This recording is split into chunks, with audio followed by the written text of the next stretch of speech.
to the Northside Ministerial Alliance.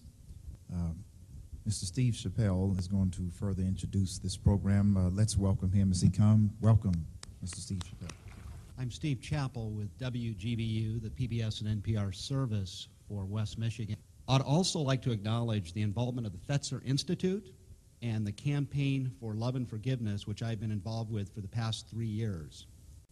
Lastly, Professor Bonnie Marshall, I'm not sure if Bonnie could make it today, she's a professor at Grand Valley State University and one of the advocates in Grand Rapids and surrounding areas. In a moment, we'll view a very special screening version of the PBS documentary produced by WGBU called Surviving Auschwitz, Children of the Shoah. This program has been broadcast in several areas around the United States. It will air tonight on WGBU as well. And it's based upon the book by the same name by West Michigan author Milton Nusma, who's here today with his wife. Thanks for coming, Milton and Hurley. Following the screening, you'll all have an opportunity to engage in further dialogue with Tova Friedman, who is featured in this documentary and who has come here today from her home in New Jersey to be with us. And there'll also be an opportunity to purchase at a reduced rate both Milt Nusma's book and the DVD, the 2 DVD set, which both Milt and Tova will be happy to sign in your presence. This special rate will help WGBU recoup some of the cost of the production and the outreach that we're doing throughout West Michigan.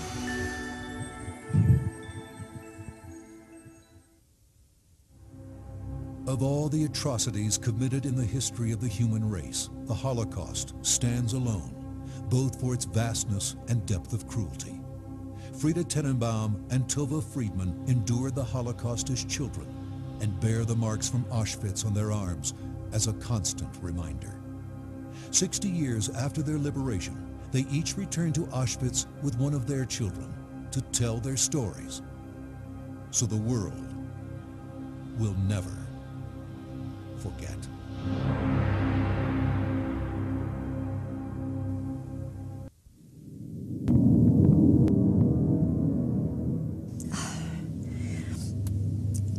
I remember that morning very well, because just a few days earlier, the children from the other block right next to me were taken.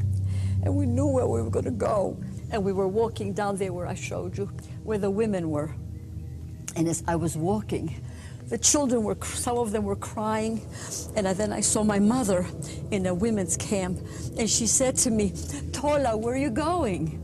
And I said, I pointed here. I said, "We're going to the gas chambers." And she started screaming, and all the women there, because the other women also had their children among this group. And I said to the person next to me, "Why are they crying like that? Don't all Jewish children have to die?" I want to tell you, it was almost a relief that we were going, this is going to be our end. It may as well happen sooner than later. And I said, everybody has to die. I'm Jewish. What else is there?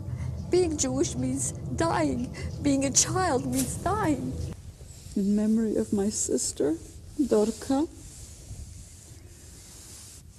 who lies someplace in a forest without a grave, who was just 4 years old when she was murdered.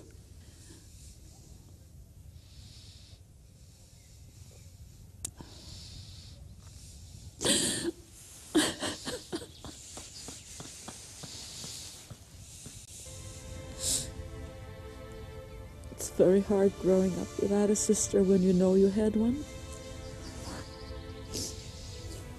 And there have been times when I have missed her so much, when I felt I was so alone in the world. And it somehow never goes away. It just sort of keeps on being a hole in my heart. 1943 till, what is 2004, right? 61 years. I haven't been able to cry like this since then.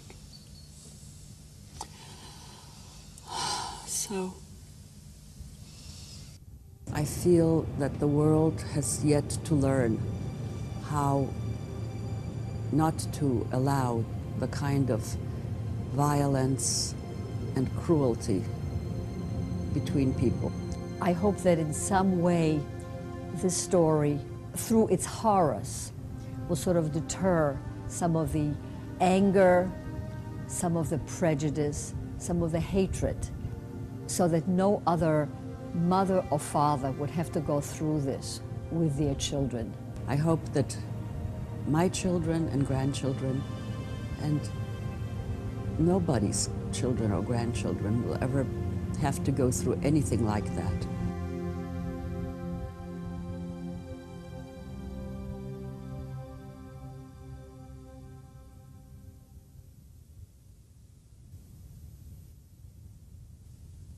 Tova Friedman received a BA in psychology from Brooklyn College, an MA in Black Literature from CCNY, and an MSW from Rutgers.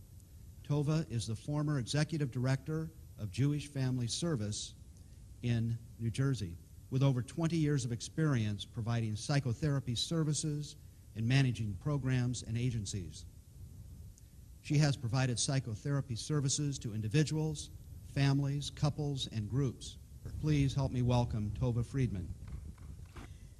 So what I want to tell you is when I go to these places, and I especially speak when I speak to schools, I try to help them understand, to be aware. What I tell them is this: I didn't wake up one day and ended up in Auschwitz, but it starts slowly in the very beginning. It's like cancer.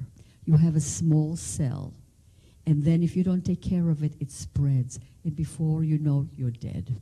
But you have to watch it. In the beginning, what happened? The Jews were not allowed to, go to the movies. So my father said, so we don't go to the movies. We go to another movie, I don't know. Then we couldn't go to public schools. It happened slowly. And when I asked my father before he died, why did you stay? What did you do? You were aware of it. He said, we never imagined it would go so far. By the time we imagined it, by the time it happened, it was too late. And that's when I go to schools or people, I say, you have to be careful. The beginning is easy. A little prejudice, a little bit serious judgmental thoughts, a little bit so forth and so on, a little bit of exclusion, and before you know it, you're living in a society that is inhuman. So that's what I love this conference. I want to thank you all for having me. If you have any questions, you can. Oh, it's a problem to me. Let me tell you, I'm wrestling. I'm really, really wrestling with this, okay? I have never been to Germany. I've been to Poland, but never been to Germany. When I hear German spoken, I get a reaction to it. However, I'll tell you what I have learned. And this is maybe part of the forgiveness things. To me, the only way somebody can be not forgiven, but there can be some kind of reconciliation, something, if the person's life completely changes. I have trouble praying, but I think I'm probably as close to as believing as I can go, as I myself can go to it. Ms. Friedman. Good answer. Ms. Friedman. Elie Wiesel has a story about that. He was in line, and they were passing in front of the gallows, and there was someone behind him, and the gallows had 2 adults and a child hanging for everyone to see. And behind him, the man said, "Where's God?" And Wiesel couldn't figure out who asked it. And then a second time, the man asked, "Where's God?" And Wiesel looks up and said, "He's hanging on the gallows." That means that God himself is suffering. Yes. Yeah. That's another thing people say. They say it's not that God was weeping. You see, God gave us in our religion, and I don't know that much about Christianity, He gave us free will. And He made us imperfect. So during that period, the dark side of humanity won during that period. And He was helpless to do anything because He gave the free will. And He Himself was weeping at the choices. And America just wasn't getting it or didn't react to it. And you explained why people didn't get out in time.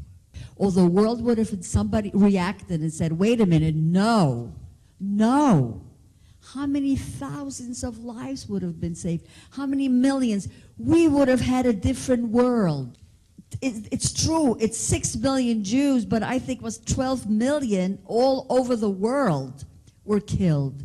It would have been a different universe that we live in. But somehow people are reluctant. First of all, they're not sure it's their responsibility. Whose is it? It's somebody else's responsibility. Oh, it's the politicians. Oh, it's the people with money. Oh, it's this thing. There's always a reason why people don't do something. Not doing something is so much easier than doing something. Because if you do something, you have to be counted. If you don't do anything, you can have thousands of reasons, and you can't be blamed. I didn't do it. It's not my fault. I was sleeping. I wasn't here. I was aware. I didn't know. You know? So I'm thinking of all the people that could have been here if the other generation would have been doing something. Do you know what? To me, it's like mind-boggling. And it's scary. It's scary if we're just going to sit there and say, well, I really don't know what to do. I'm just one person, and so forth. I'm sorry. I didn't mean to. Ms. Friedman, thank you very much for what you're saying. I'm curious, how would you describe your forgiveness process, either to those who did it or didn't do anything? I want to tell you about this. I had sleepless nights because Jewish understanding of forgiveness, and I'm very Jewish, is different. And I have a rabbi here, and I wish he would speak, because he can speak so much better about this than I can. There are forgivable things and unforgivable. Take my money, insult me, whatever. I can forgive you. I cannot forgive you for killing. First, the person is gone, and I think that the Holocaust, Elie Wiesel put it, and I have a quote from him, that there are things that we can forgive. The Holocaust is a separate thing. It is absolutely unforgivable. Maybe God will forgive to the people, to the Nazi who are maybe dead by now. They'll have to deal with him. We cannot do it. And I just want to quote a little thing, because although we know that God is merciful, please, God, do not, interesting, it's a prayer, do not have mercy for those people who created this place. He's in Auschwitz. He's now in Auschwitz. And this is what he says. Remember the procession of children, more children, and more children, frightened, quiet, beautiful. If we could simply look at one, at our hearts would break. But it did not break the heart of the murderers. So here is a man who the world has a lot of respect for. I would be very upset if I knew that anybody would forgive the Nazi of what they did and absolve them and saying, well, they're crazy, they didn't know. They followed orders, which is their excuse. So Judaism, as far as I know again, we are a forgiving people. In fact, that's part of our ceremony every year. We absolutely have to forgive each other, or we cannot start our new year with a clear soul. But there are things that just are out of the realm. The preposteries is just out of the realm of the forgiveness that one would like to have. I'm a therapist, by the way, so forgiveness in home, forgiveness against friends is a very important thing to continue with your life, without a question. You can't get stuck in fury and anger and bitterness. But let me tell you, 95% of Holocaust survivors are in the helping professions. They're not murderers. They're not even business people. And Madoff is not a survivor. I have to tell you, I have nothing to do with him. I'm sorry he's Jewish. So I denounce him. So, but I want to tell you, 95% of us have survived. And with all our pain and all our bitterness in some way, and in all of our loss, we have been working for the last 60 years to better the world. And I must say I'm among them, or I would have never been a director of Jewish Family Service. I'm theoretically retired, but I work twice a week seeing clients of every denomination, every color, every religion, every social status, and so forth. So what you're right, what we did, we took all that pain and we made it to lead a healthy, good, and fruitful, and socially responsible life. To the reality of the cruelty that some humans can perpetrate on each other, but God can even raise up a 5.5-year-old child to defy Mengele, Hitler, the Holocaust, the hatred, and today she can teach the world what love really is. And she did that today. Amen? It happened. If you believe in Tova, come on, let's celebrate that. That's a start. I believe in Tova because God believes in her. And today we can believe in each other. So let's close by just joining hands. If we really recognize how much we need each other, let's join hands.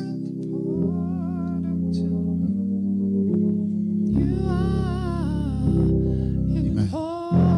Pastor Posey, will you come? And Father, our hearts are open to the word we receive from Tova. Lord, thank you for this blessed daughter. Continue to bless her in her work and helping others. And Lord, we have all been encouraged.